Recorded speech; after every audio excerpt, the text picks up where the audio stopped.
जूनागढ़ में सूदखोरी के मामले लगातार बढ़ते जा रहे हैं। तब केशोद से सूदखोरी का एक चौंकाने वाला मामला सामने आया है, जिसमें आरोपी की गिरफ्तारी केशोद पुलिस की ओर से कर ली गई है। दरअसल केशोद शहर के व्यापारी, जिनकी पुष्टि एच पाइप की दुकान है, ऐसे विपुल भाई रूपावटिया की ओर से हांडला गांव के आहिर दिनेश भाई टप्पू भाई डांगर के खिलाफ गंभीर आरोप लगाए हैं।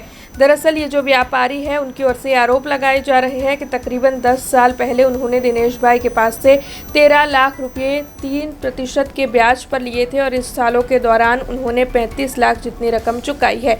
लेकिन उसके बावजूद भी दिनेश भाई ज़्यादा रकम की मांग कर रहे हैं और साथ ही उनकी दुकान पर पहुंचकर उन्हें गाली गलौज देकर उनके साथ मारपीट भी कर चुके हैं, तो वहीं उन्हें और उनके परिवार को धमका भी चुके हैं। ऐसे आरोप व्यापारी की ओर से लगाए गए हैं और इसी के साथ उनकी ओर से पुलिस शिकायत भी दर्ज करवाई गई। तब पुलिस ने इस मामले में आरोपी की गिरफ्तारी कर ली है और पुलिस आगे कार्रवाई कर रही है। तब केशोद में बीते काफी वक्त से जब सूदखोरों का आतंक बढ़ता जा रहा है, तो इस मामले के मद्देनजर पुलिस सख्त कदम उठाए, ऐसी मांग अब बाकी अन्य स्थानीयों की ओर से साझा की जा रही है।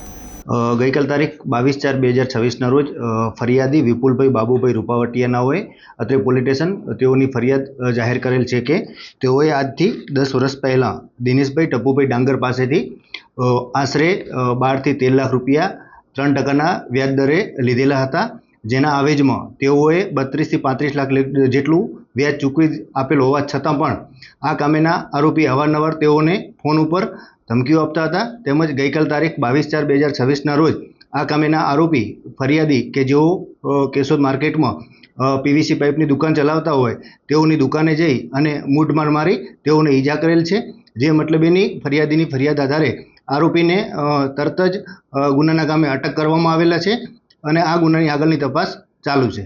આરોપીની પ્રાથમિક પૂછપરછમાં આરોપી હાલે ખેતીનો વ્યવસાય કરતો હોવાનું જણાવેલ છે।